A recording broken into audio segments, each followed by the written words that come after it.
안녕하세요. 내가 찾은 성경의 비밀 네차비입니다. 아브라함과 니므롯 2부 야사 시리즈 3편입니다. 야살의 책은 성경에 2번 언급되었습니다. 여호수아서 10장 13절, 사무엘하 1장 18절에 기록되어졌는데요.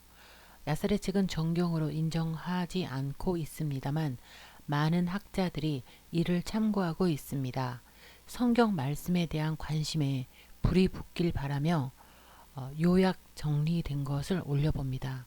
본 동영상은 그 네 번째입니다. 니므롯의 바벨탑은 무너졌지만 아브라함은 일평생 니므롯을 피해 살았습니다.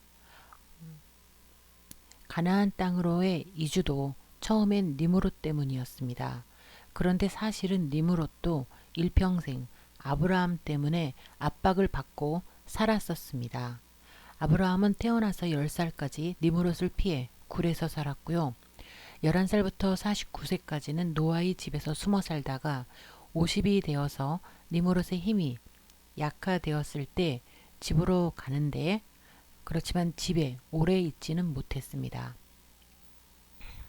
그 이야기 속으로 가보겠습니다. 어쩌면 태어나서 처음으로 가봤을 부모의 집이었는데 그 집은 돌과 나무로 만든 신들로 가득 차 있었습니다. 아브라함은 부친 데라가 하나님을 버리고 우상을 섬기는 것에 슬퍼하고 분노해서 이렇게 따졌습니다. 아버지여, 누가 아버지와 저를 창조했습니까? 데라는 목석 신들을 가리키며 대답을 했습니다. 보아라, 이분들이 나와 너 모든 인류를 만들었느니라. 아브라함은 기가 막혔겠지만 그들이 어떤 신인지 말로 하지 않고 직접 보여주기로 합니다. 다음날 염소 새끼 한 마리로 제사상을 마련해 그 신들에게 주었습니다. 그들은 움직이지도 못했고 먹지 못했죠. 아브라함이 그 신들을 조롱했습니다. 이 요리가 마음에 들지 않으십니까? 내일은 이보다 더 크고 훌륭한 요리를 준비하겠습니다. 다음 날 아브라함은 염소 새끼 3마리로 제사상을 해주지만 그들은 먹지 못했습니다. 아브라함이 얘기했습니다. 슬프구나. 나의 아버지와 이 악한 세대들이 나무와 돌로 만든 우상들을 섬기니 말 못하는 입, 시력 없는 눈, 듣지 못하는 귀, 느끼지 못하는 손과 움직이지 못하는 다리를 가진 것을 섬기는구나. 이렇게 말하고 아브라함은 손도끼를 가져와 그 신들을 부수었습니다. 그리고 가장 덩치가 큰 신은 남겨두고 그의 손에 손도끼를 쥐어주었습니다. 그때 집에 온 부친 데라가 이 광경에 놀라 아브라함에게 소리쳤죠. 네가 나의 신들에게 무슨 일을 행하였느냐? 아브라함은 침착하게 이렇게 대답했습니다. 아닙니다, 아버지. 제가 제사상을 가져왔을 때 작은 신들이 먼저 먹겠다고 일제히 손을 내밀자 가장 큰 신이 노하여 도끼로 그들을 쳐부순 것입니다. 보소서, 그 손도끼가 여전히 그의 손에 있습니다. 이에 데라가 더욱 화가 나서 말했습니다. 네가 거짓말을 하는구나. 이 신들은 내가 돌과 나무로 만들어 도끼를 들 수 없는 영혼도 능력도 없는 것들이다. 네가 부숴놓고 나에게 거짓말을 하는도다. 아브라함이 대답했죠. 그러면 저들이 영혼도 능력도 없다는 것을 알면서 섬겨 오셨습니까? 그걸 알면서도 믿고 섬기다니 어찌 그리 어리석고 바보 같고 지식도 부족하십니까? 아버지여, 말하지도 듣지도 못하는 이런 신들을 떠나소서. 더 이상 하나님께 죄를 짓지 마소서. 아브라함은 이렇게 말하고 마저 남은 신을 부수고 도망쳤습니다. 데라는 분노했습니다. 분이 안 풀려 니므롯 왕을 찾아가 아브라함을 처벌해 달라고 간청했습니다.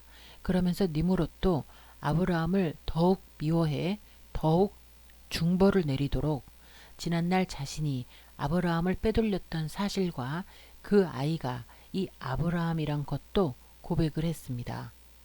결국 아브라함은 체포되어 니므롯 앞에서 재판을 받는데요. 니므롯에게도 하나님만 섬겨야 한다고 말해주지만 결국 용광로 불에 타 죽는 사형을 선고받게 됩니다. 70만 명의 사람들이 몰려와 아브라함이 죽는 것을 보고자 했습니다. 니므롯은 데라의 맏아들 하란도 잡아와 같이 용광로에 던졌습니다. 데라가 아브라함을 빼돌린 죄를 자신의 장자 하란에게 덮어 씌웠기 때문입니다. 하란은 그렇게 죽었습니다. 데라 120세, 하란 82세, 그리고 아브라함 50세 때였습니다. 그런데 아브라함은 불 속에서도 죽지 않았습니다. 그의 손을 묶었던 줄은 타서 두 손이 자유로워졌는데 그의 입은 옷은 타지 않았으며 그는 멀쩡히 불 속을 걸어 다녔습니다. 모였던 사람들은 아브라함이 죽기를 3일 3야를 기다렸지만 아브라함은 3일 3야 동안 계속 불 속에서 걸어 다녔습니다. 결국 니므롯은 두려움 속에 아브라함더러 불 속에서 나오라고 하였습니다. 그들은 놀라워하며 어떻게 죽지 않을 수 있었는지 물어보는데요. 아브라함이 하나님이 구원해 주셨다고 말하지만 그들은 믿지 않았습니다. 믿고 싶은 것만 믿는 사람들은 진실을 말해 주어도 거짓이라고 했습니다. 그들은 불로도 죽일 수 없는 아브라함에게 많은 선물을 주어 위로하고 내보내고자 했습니다. 니므롯은 왕의 수석 종 오니와 엘리에셀을 주었고 금과 은과 진주도 아브라함에게 주었습니다. 이때 왕의 추종자 중 300명이 아브라함을 따라 나섰습니다. 아브라함은 이렇게 갑부가 되어 사라와 결혼을 해서 잘 살고 있었습니다.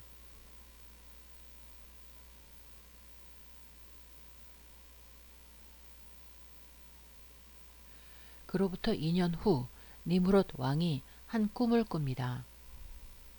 아브라함에게 전쟁에 지고 아브라함의 후손에게 니므롯의 눈이 뽑히는 꿈이었습니다. 이에 니므롯은 아브라함을 죽이려 군사를 보냈지만 자신이 아브라함에게 하사했던 종 엘리에셀로 인해 실패합니다. 창세기 15장 2절 이 엘리에셀이 아브라함의 모든 재산을 상속받을 뻔했던 다메섹 종이었습니다. 또다시 니므롯으로부터 숨어 살아야 했던 아브라함은 이때 아예 니므롯의 힘이 미치지 않는 곳 가나안 땅으로 이주하기로 합니다. 부친 데라도 하란의 죽음으로 자신도 언제든 니므롯에게 죽을 수 있다는 것을 배웠을 것입니다. 그래서 그들은 같이 가나안을 향해 가다가 하란을 발견하고 그곳에 정착을 하는데요.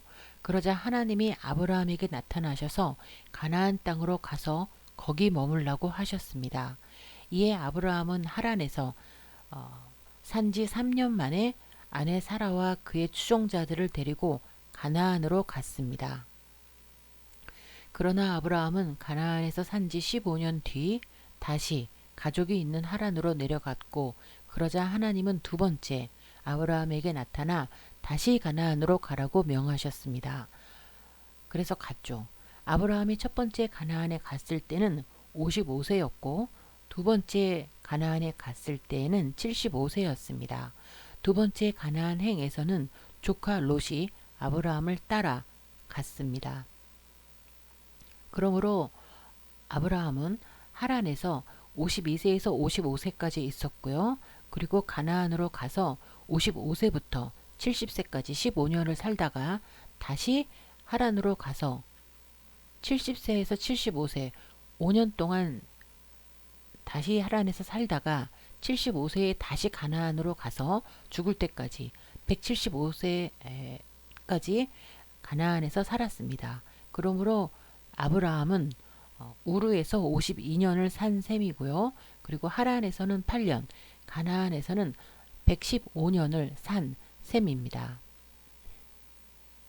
창세기 11장 26절과 35절에 따르면 데라는 70세에 아브라함을 낳고 205세를 향수하고 죽었다 했습니다. 따라서 아브라함이 가나안으로 갔을 때 데라는 145세였죠. 그러므로 사도행전 7장 4절 스데반의 설명은 정확하지 않다는 것을 내 차비는 짚고 가겠습니다. 사도행전 7장 4절에서 스데반은 아브라함이 하란에 거하다가 그 아비가 죽음에 지금 거하는 이 땅으로 옮기셨다라고 얘기를 하고 있는데요. 아브라함은 그 아비가 한창 살아있을 145세 때에 가나안 땅으로 이주했고 그 아비 데라는 아브라함이 떠난 후에도 60년을 더 살았습니다.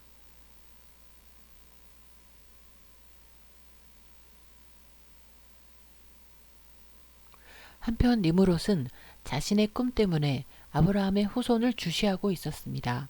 니므롯의 꿈속에서 그의 눈을 뽑은 알에서 나온 어린 새는 아브라함의 후손을 의미하기 때문이었습니다.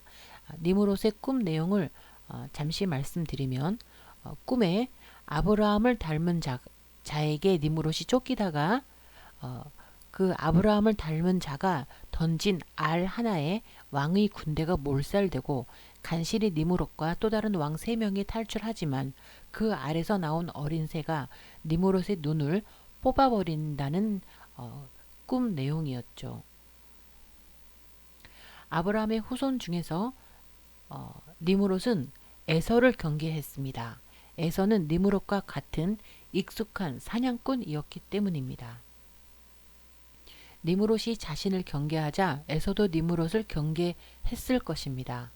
성경 속에 나오는 2명의 유명한 사냥꾼, 익숙한 사냥꾼 들사람 에서와 여호와 앞에 특이한 사냥꾼 니므롯, 이 두 사냥꾼, 이 두 사람이 언젠가 실력을 겨루어 보는 것은 숙명이었는지도 모릅니다.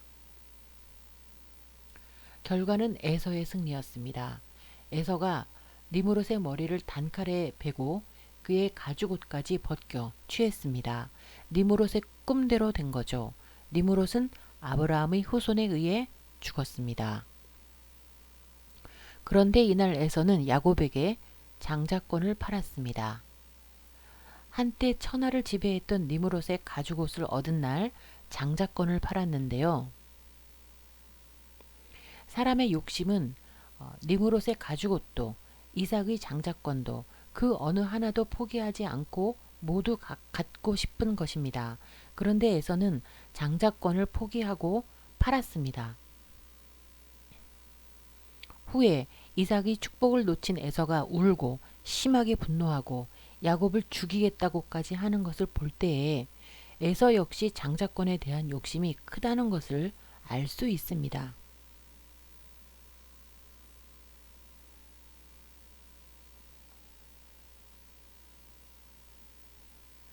따라서 에서가 야곱에게 장자권을 팔았을 때에는 피치 못할 야곱의 도움이 필요했었을 것이라는 거죠.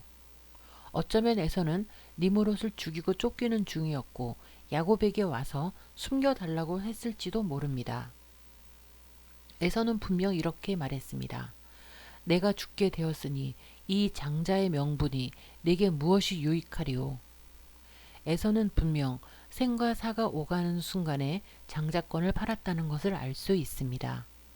다만 에서의 문제는 그가 니므롯의 가죽옷과 장자권이라는 2가지 패를 가지고 있었는데 그 중에서 장자권이라는 패를 먼저 포기했다는 거죠. 니므롯의 가죽옷, 즉 아담의 가죽옷과 이삭의 장자권 중에서 장자권을 포기하고 가죽옷을 지켰습니다. 그 결과 에서는 호적에서 이름이 파진다는 표현을 할까요? 다윗의 계보에서 벗어난 거죠. 동영상의 결론을 말씀드리겠습니다. 하나님은 니므롯에게 아브라함의 꿈을 꾸게 하시고 아브라함을 견제하게 하셔서 아브라함을 가나안으로 몰아내도록 하셨습니다. 하나님은 일평생 아브라함을 죽이려 했던 니므롯을 아브라함의 후손 에서를 통해 죽게 하시고 함이 노아에게서 훔쳤던 아담의 가죽옷도 아브라함의 후손에게 돌아오게 하셨습니다.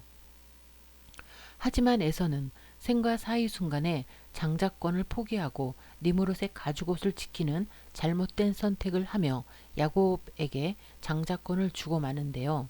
이로써 에서는 니므롯을 이겼지만 최후의 승자는 야곱이었습니다. 니므롯의 나이에 대한 이야기를 잠깐 하고 동영상을 마무리하겠습니다. 야살의 책은 니므롯이 215세를 살았다고 하였는데 니므롯이 에서에 의해 죽었기 때문에 니므롯은 아브라함과 같은 해에 죽었거나 3년 뒤에 죽었다는 얘기가 됩니다. 같은 해에 죽었다고 보면 아브라함이 175세에 죽었으므로 그때 니므롯이 215세였다는 것인데요. 그렇다면 아브라함은 니므롯이 40살일 때에 태어난 것이고 니므롯은 데라가 30세일 때에 태어난 게 됩니다.